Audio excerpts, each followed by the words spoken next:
a baby North American painted turtle. It and the rest of its clutch have only just hatched. But it's late in the year, and the chill of winter has already begun. If the hatchlings clambered out of their hole now, they would find nothing to eat, so they stay where they are.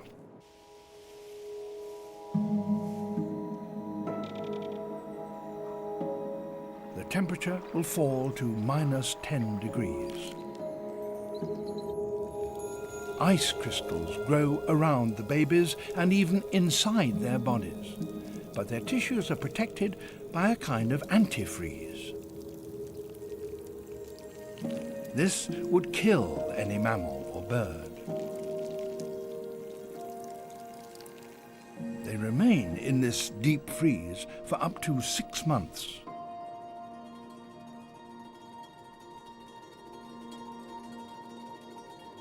But spring comes at last.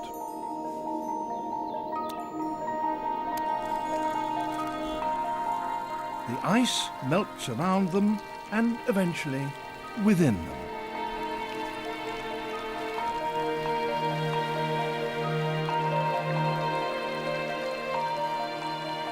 Slowly, they begin to come to life.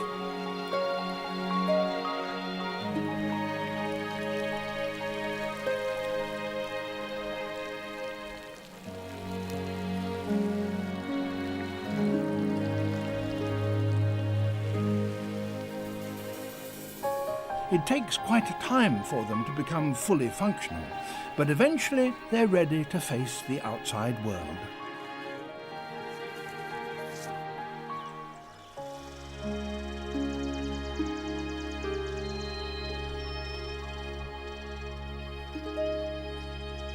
So, by allowing their bodies to cool, they have avoided the hard times.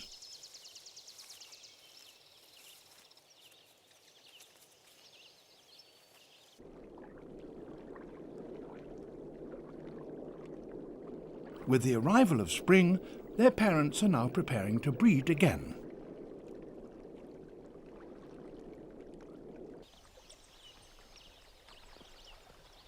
The male courts the female by gently strumming her cheeks with his long claws.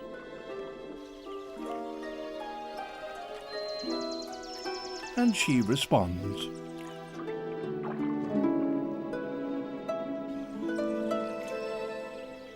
Cold blood is clearly no barrier to affection. In fact, reptiles can conduct as complex and as sensitive a courtship as many a mammal. Yeah, she's made this sort of definite beeline for that anchor. I suppose it's such a really prominent feature there in the bottom. Oh my God. What's she doing? Is she feeding? She is. Wow, she is. It's feeding on the seaweed on the anchor. That's unbelievable. And one of the really, really interesting elements is that it's so soon after the nesting. I certainly did not expect that. It's the first time ever that we've seen this behavior. Exquisite. This turtle's going to put me out of a job. Put every underwater camera person out of a job. This is the evidence we were looking for. It proves that these turtles do feed during their 5-month breeding season.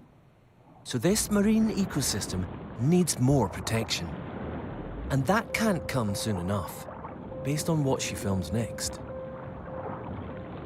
Is that a mesh over? It's like a mesh, a net. Oh man, that's a massive fishing net. That's awful. It does reveal one of the many dangers they are exposed to. Now she's biting the net. She's trying to feed through the net. Imagine if she manages to break this up and then swallows the part. Who knows what's next then, whether she chokes on it. This huge abandoned ghost net is a stark reminder of why these waters need safeguarding. Thankfully, our turtle swims off, and out into deeper water.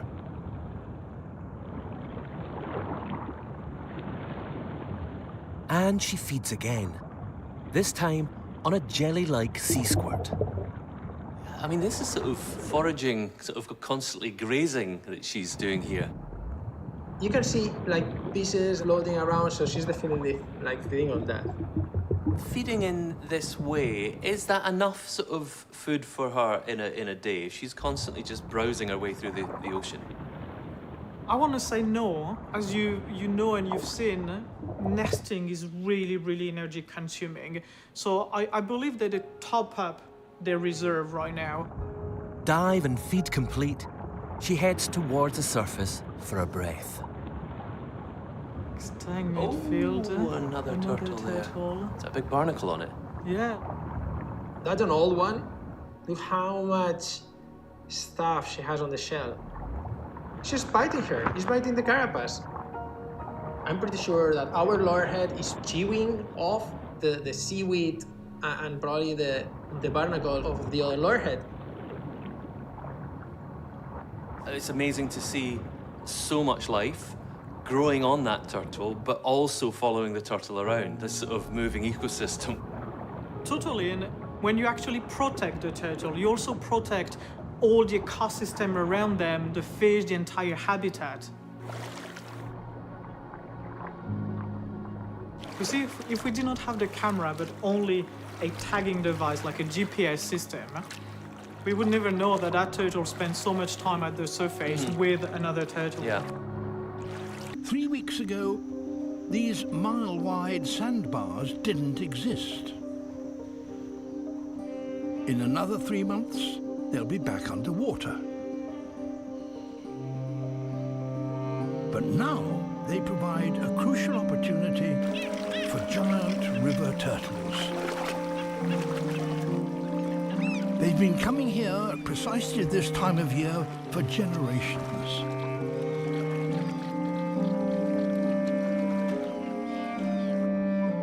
"50,000 of them, a quarter of the world's population. They're all here for one reason, but their window of opportunity is short, so timing is everything.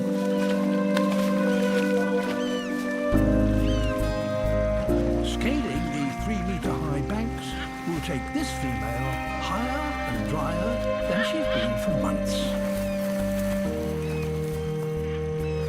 She's come here to lay her eggs, but others have beaten her to it.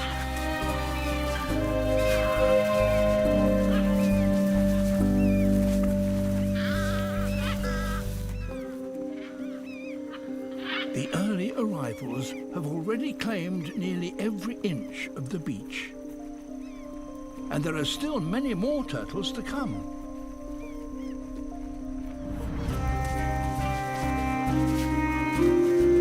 Wherever she turns, the space is taken.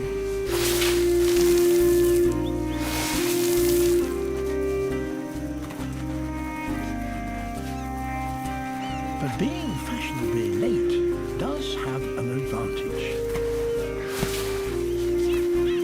Had she arrived earlier, her eggs might have been dug up by those searching for somewhere to lay.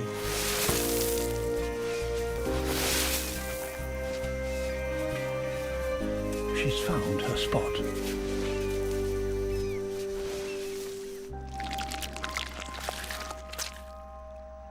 Settling down, she lays nearly 100 eggs.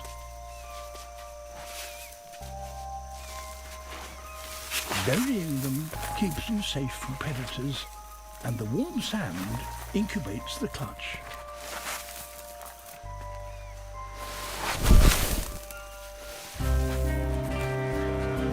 They must hatch before the river rises again and floods the sandbar.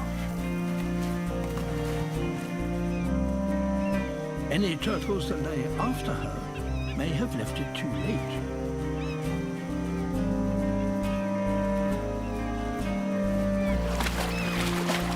Hopefully, she has got her timing right.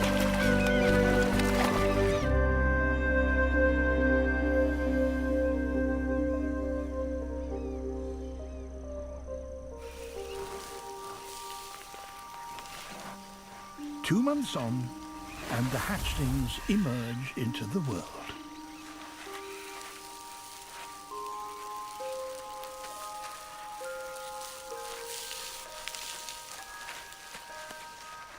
They were laid at the perfect time. Hundreds scramble for the river just as the water starts to rise. Those still to hatch aren't so lucky. Around the world, people are now devoting their lives to saving some of the most threatened sea creatures. As here in the Caribbean. Every year, on just a few islands, a remarkable event takes place.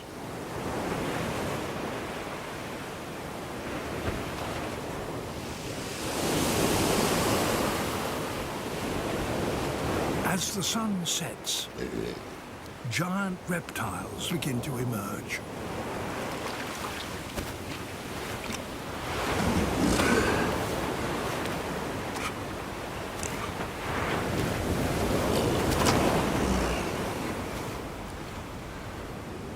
This magnificent creature preparing to lay her eggs is the largest of all turtles, a leatherback. They can grow up to half a ton in weight, and they have an ancestry that goes back 100 million years to the age of the dinosaur. But in recent times, their numbers have fallen catastrophically. Here, however, in the Caribbean, there is hope.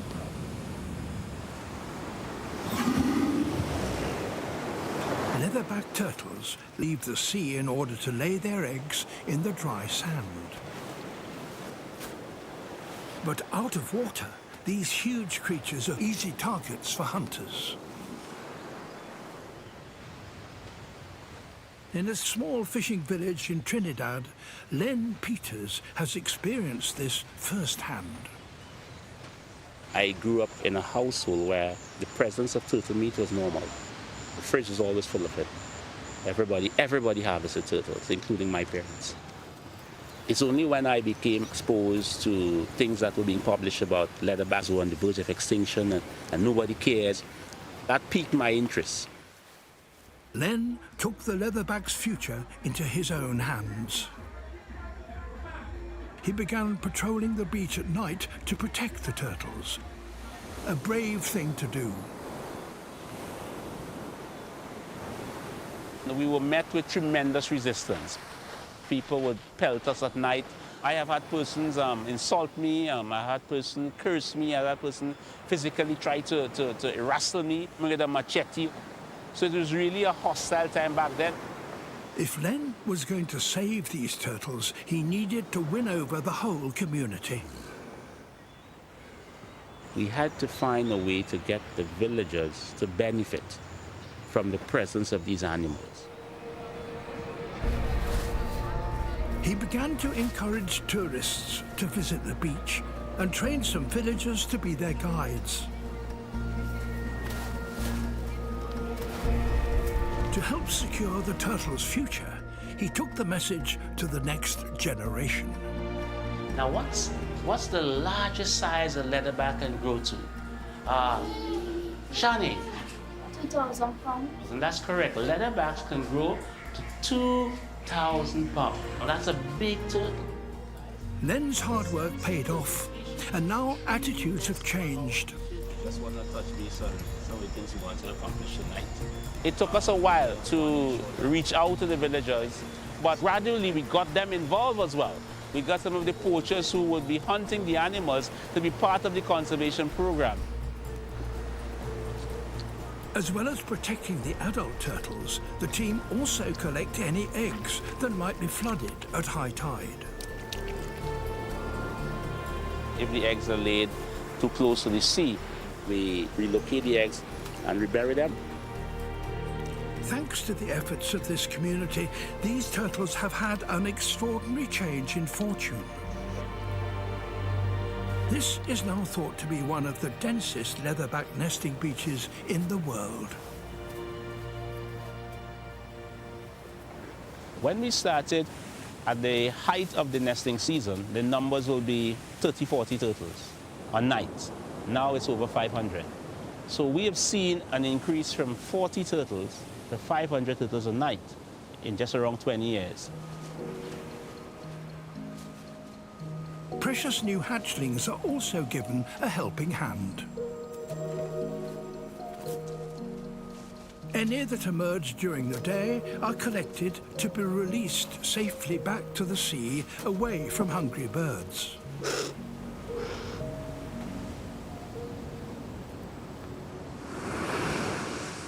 This little leatherback will have to face 1,000 hazards before it returns as an adult to this beach where it hatched. And those dangers will be greatly increased because of damage that we have done to the oceans. Good luck, little leatherback.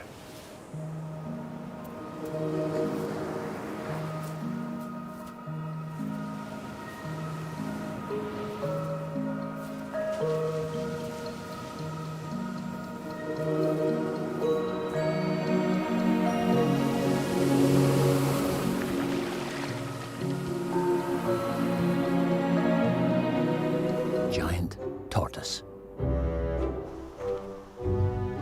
Arguably the most recognizable animal in Galapagos.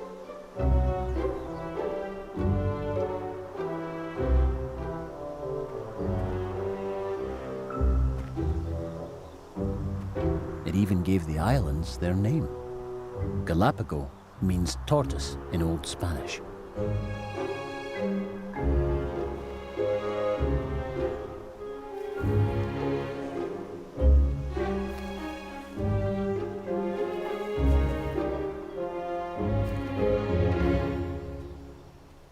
Biologist Steve Blake has been studying the epic journeys these giant tortoises make. Basically, tortoises follow where the good food is, and the greenness of the vegetation depends on the elevation. So as seasonal swings in rainfall kick in through the Galapagos year, the tortoises follow that sort of pendulum of greenness as it moves up and down the island. But these seasonal migrations have been affected by the arrival of humans. Puerto Ayora, the largest town in Galapagos, was settled in 1925 as a small fishing village. Since then, in the space of just one tortoise generation, the population has exploded to over 12,000 people. Steve wants to discover what impact this is having on the ancient tortoise routes. He's been fitting them with satellite tags to follow their movements. We have about 30-odd tortoises wearing GPS tags on Santa Cruz. And those tags, each one records a GPS fix of the tortoise every hour. Steve's tagging reveals the huge distances tortoises travel to find food. Some migrate from sea level to the peaks of volcanoes.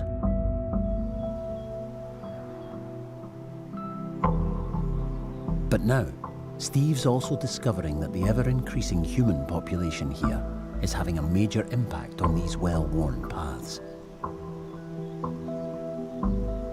100 years ago, this giant tortoise behind us was already migrating up and down Galapagos, but in completely natural vegetation. Today, that same tortoise encounters very different conditions up here. Fences, roads, and other barriers that potentially block that migration. It's not just the future of giant tortoises that's at stake. These reptiles play a vital role in the whole ecosystem here. They've been called the gardeners of Galapagos. As they plough through the vegetation, they spread seeds and clear plants, creating light and space for new ones. They even stir up insects for birds to eat. Without these migration routes, allowing giant tortoises to find the food they need, these islands would look very different. Identifying and mapping these important routes will help to inform future expansion plans. The trick will be how to sustain the migration, give tortoises what they need against the backdrop of development of Galapagos. A giant tortoise. These creatures can float and live without food or fresh water for long periods of time. This isolated atoll is the perfect refuge. Their only enemy is the sun.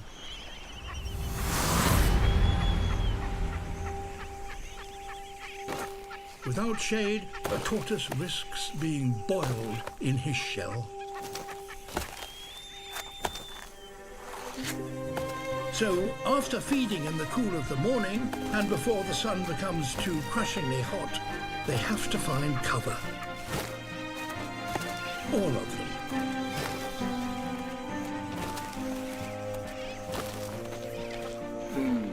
There is very little vegetation, but caves in the coral rock can provide the shade they so badly need.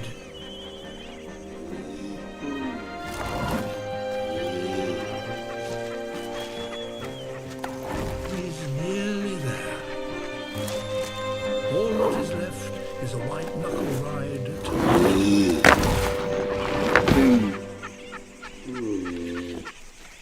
And he's in. Thousands of others are still out in the sun. This tree could shade a couple of hundred if they pack tight.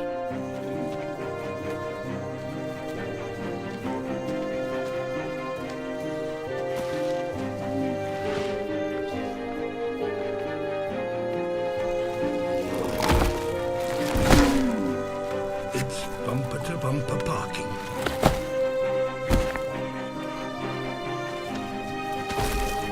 Within an hour or so, all must find shade of some sort if they're to survive.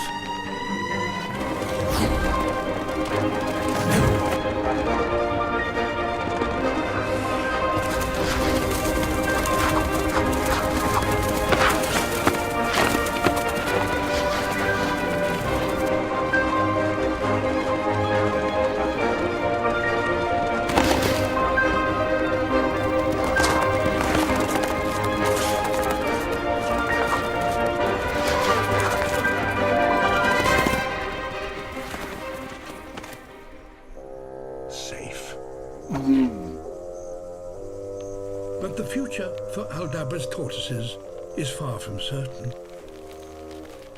The climate is changing, sea levels are rising, and Aldabra's tortoises may soon have to find a new refuge or drown. In the forests of Senegal, Spy Bush Baby is part of a team of spy cameras capturing intimate views of our closest living relatives.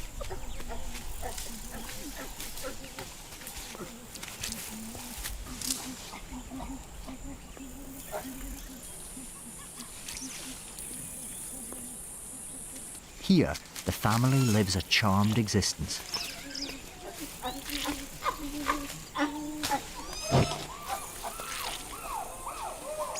Parental love and friendships form the foundation of their society. Spy Tortoise is also being deployed.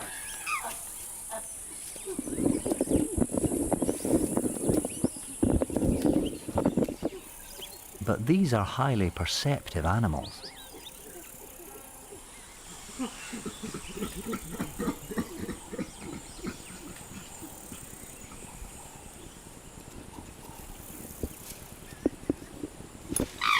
And something's not quite right.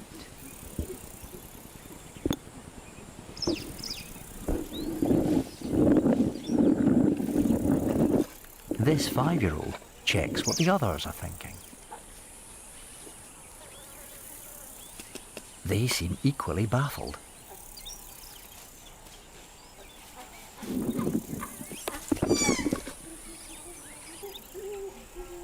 But with his curiosity piqued, he simply can't stay away. As his interest grows, so does the strength of his feelings.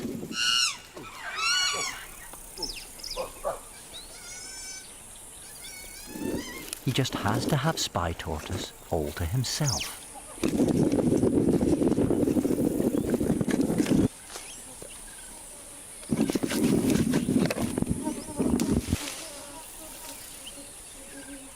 He hides with it in his leafy daybed, where he'd normally take a nap.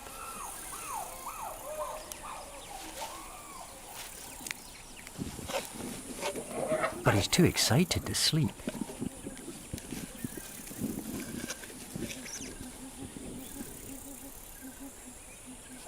He's torn between using it as a pillow and giving it a cuddle.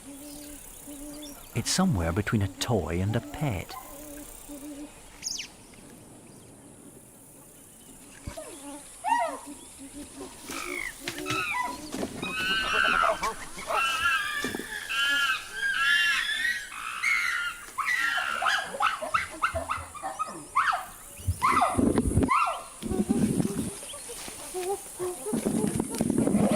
It's definitely not for sharing.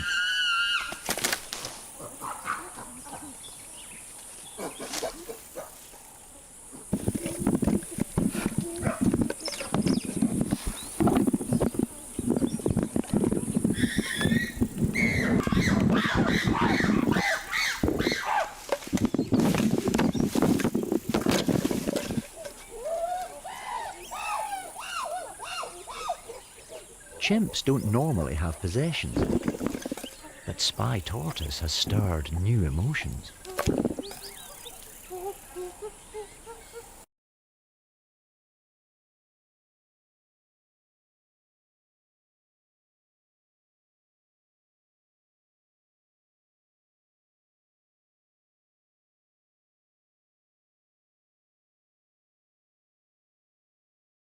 Painted turtle.